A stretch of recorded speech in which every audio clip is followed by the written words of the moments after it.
Всем привет! В эфире передача «Дом, хозяйство и село». В нашей передаче вы сможете получить исчерпывающую информацию о ведении хозяйства, разведении скота и программах, ориентированных на развитие сельского хозяйства. Наша передача посвящена всем, кто заинтересован в создании собственного подсобного или фермерского хозяйства, всем, кто добился успеха в этом деле и готов поделиться своим опытом. Передача «Дом, хозяйство и село» предлагает самый доступный на сегодняшний день способ обратиться за помощью в Азиатский кредитный фонд, где не только выделят средства, но и помогут в разработке оптимального бизнес-проекта. Наше тело состоит на 75% из воды и постоянно требует ее восполнения. Вода необходима для пищеварения, для деятельности почек и печени. Она выводит ежедневно вырабатываемые токсины. Вода – оксид водорода, H2O, простейшее устойчивое соединение водорода с кислородом. В твердом состоянии называется льдом или снегом, а в газообразном – водяным паром. Около 71% поверхности Земли покрыта водой – океаны, моря, озера, реки и лед. В природных условиях всегда содержит растворенные вещества, такие как соли и газы. Жесткость воды определяется присутствием в воде солей кальция и магния. При нагревании такой воды на стенках сосуда выделяется осадок. Дождевая вода является наиболее мягкой. Жесткую воду смягчают кипячением или добавлением химических реагентов. Вода является одной из причин коррозии. Все вышеперечисленные экстраординарные свойства воды наводят на мысль о том, что жидкая вода имеет упорядоченную структуру. Не менее важная роль воды и для жизни растительного и животного мира Земли. Вода может существовать без всякого участия жизни, но жизнь без воды невозможна. Уже это один факт дал право нашим предкам утверждать, что вода появилась на Земле раньше, чем зародилась жизнь. Благодаря повседневному обращению с водой мы так привыкли к ней и к ее разнообразным проявлениям в природе, что часто не замечаем целого ряда ее отличительных свойств, а ведь именно этим свойствам мы обязаны тем, что наши озера и реки не промерзают зимой до дна, что сильные весенние паводки сравнительно редки, что замерзая, вода может производить большие разрушения и многое другое. Многие привычные нам явления природы связаны именно с особенностями воды.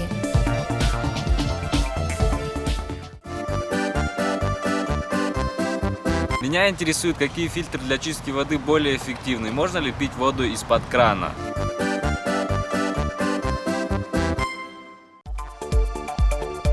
Вода – это источник здоровья, молодости и энергии. Все мы прекрасно знаем, как необходима вода людям, животным, растениям, насекомым и даже нашей планете.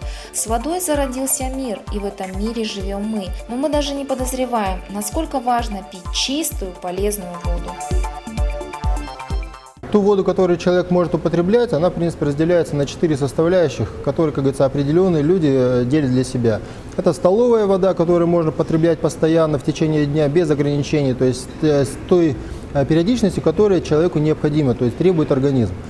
Есть столовая минеральная вода, она обогащена большим количеством минералов, но такую воду рекомендуется пить не более стакана в день. И существует непосредственно минеральная вода, которая насыщена большим изобилием солей, минералов. Такую воду желательно пить не чаще одного раза по полстакана в день, потому что количество минералов, которые содержатся именно в минеральной воде, оно помогает организму для того, чтобы принять необходимый минерал, но в то же время не надо забывать, что почкам необходимо перерабатывать эти соли. Поэтому очень важно всегда понимать, какую воду вы пьете, в каком количестве. И есть такая вода, как дистиллированная вода. Такую воду пить не рекомендуется в большом изобилии, но тем не менее люди ее используют, во-первых, когда какие-то держат диеты, какое-то лечение. И такую воду в основном используют в фармацевтии, потому что вода должна быть максимально очищена, чтобы ее насыщать теми составляющими, которые необходимы для тех медикаментов, которые изготавливают на ее основе.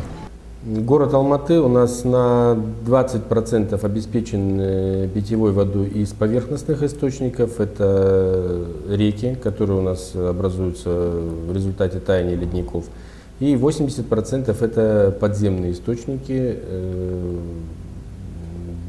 глубокие скважины, от 200 до 300 метров скважины. Вода, добываемая с такой глубины, она, в общем-то, не содержит в себе, как вы понимаете, никаких микроорганизмов, ни вредных примесей. Что же касается воды, используемой из поверхностных источников, то у нас в городе работает несколько очистных сооружений, которые изначально воду из рек природную доводят до необходимых требований, до соответствия ГОСТа, и после чего она поставляется населению.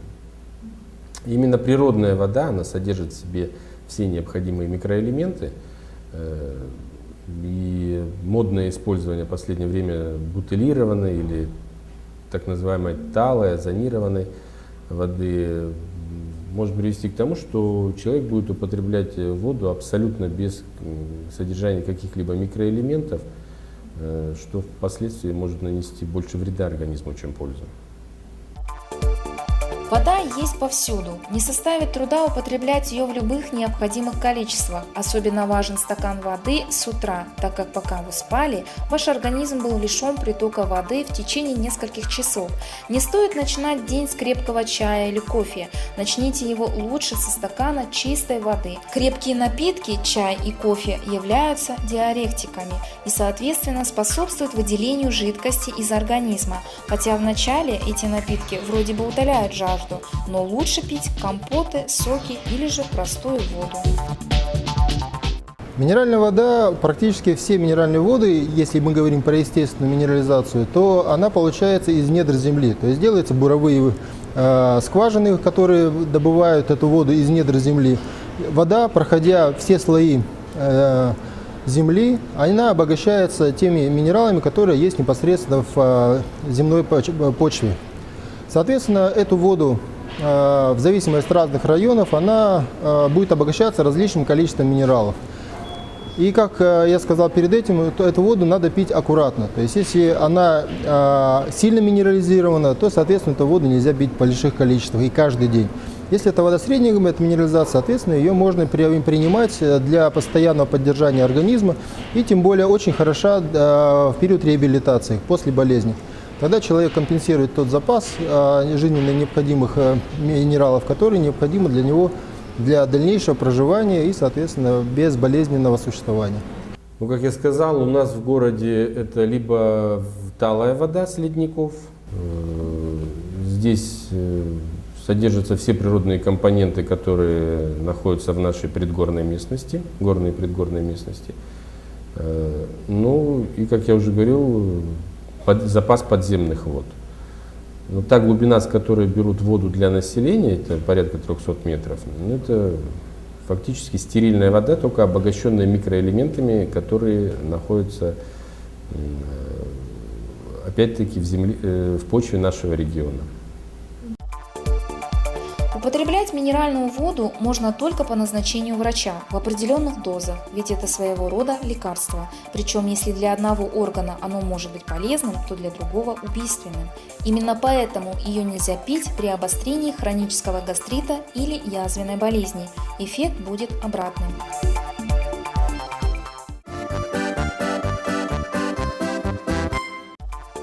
Каждый из нас знает, что потребление большого количества воды еще и имеет благоприятное влияние на организм, но не каждый из нас ее любит. Большое число сторонников имеет газированная вода. Вопрос только в том, здорова ли она так же, как и эта, без содержания пузырьков. Часто газированную воду путают с минеральной. На самом деле газированная вода не является синонимом минеральной. Это всего лишь обычная вода, насыщенная углекислым газом. Возможно минеральная, возможно сладкая, возможно вообще без какого-либо вкуса. Большое количество двуокиси углерода в желудке недопустимо для детей. Это может привести к проблемам со здоровьем. Газированная вода – это вода, обогащенная углекислым газом. Сам по себе углекислый газ ничего вредного не дает. В основном минерализирует, газирует воду для того, чтобы ее можно было хранить долго. Если бы в каждом доме был мощный микроскоп, то по водопроводной воде можно было бы учить детей химии. В принципе, вода из-под кранов в территориях, где ее обрабатывают, если мы говорим, допустим, о населенных пунктах, это населенные пункты, поселки, допустим, села, города, мегаполисы, эту воду всегда стараются делать благоприятной для применения.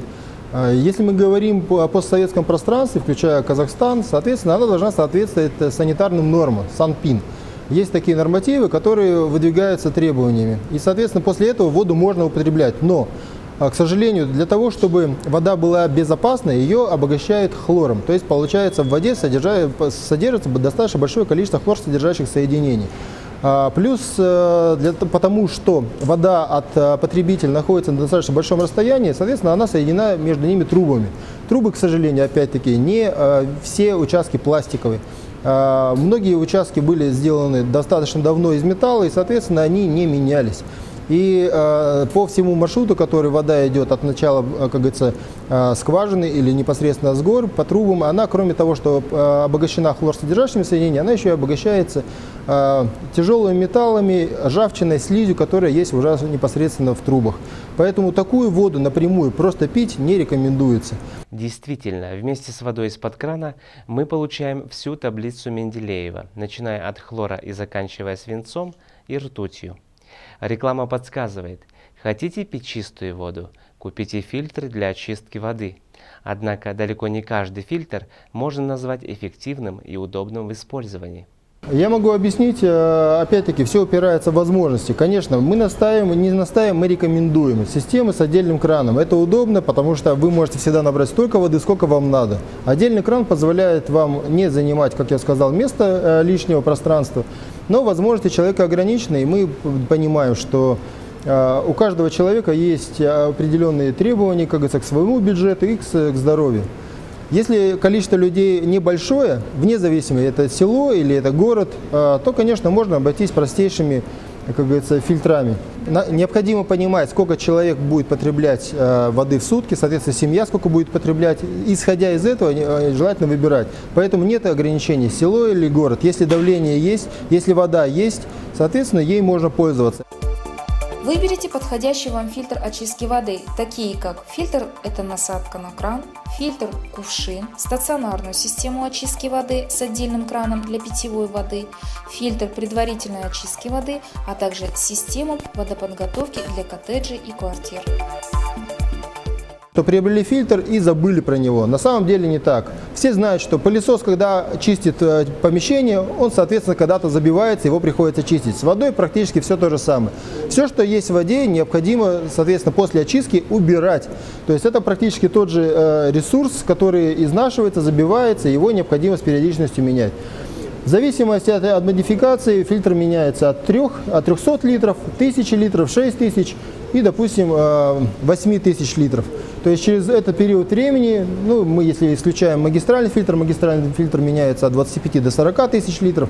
Фильтр за время своей фильтрации собирает все ингредиенты и все вредные вещества у себя внутри. И, соответственно, если нет возможности поменять этот фильтр вовремя, желательно этим фильтром вообще не пользоваться. Лучше пользоваться просто водой из-под крана.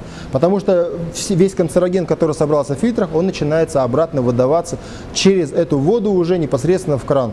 Поэтому эту воду лучше желательно не пить, если вы не можете ее поменять вовремя фильтр. На здоровье экономить нельзя. Вот девиз всех времен и народов.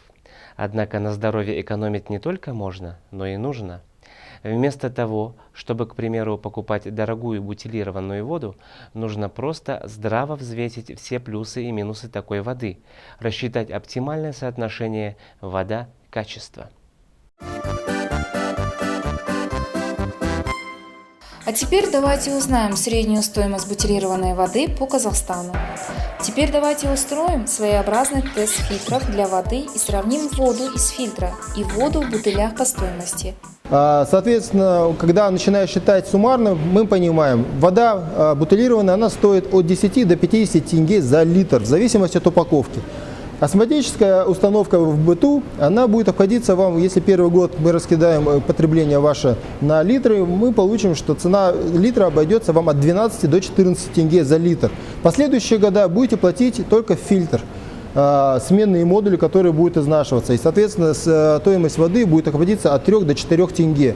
Поэтому можно принять решение, то есть 10-50 тенге или 3 или 4 тенге. Поэтому каждый грамотный человек может принять для себя, что осмотические системы в быту, они, конечно, выгоднее и для бюджета, и для человека. Если мы говорим о семье в 3-4 человека, то система окупается в течение 8 месяцев, 8-12 месяцев. Если говорим о семье в 2 человека, то система осмотическая примерно окупается в течение 14-16 месяцев. Ну, соответственно, чем больше людей, тем быстрее система окупает себя. Итак, начнем с того, что человеку для нормальной жизнедеятельности необходимо выпивать в день не менее 2 литров чистой воды. 1 литр бутилированной воды в среднем обходится потребителям в 50 тенге, тогда как литр отфильтрованной воды стоит всего 20 тенге. Итак, в день один человек должен тратить на бутилированную воду 100 тенге, а в год 36 500 тенге. А при пользовании фильтрами-кувшинами годовой запас чистой воды одному человеку обойдется в 14 тысяч тенге.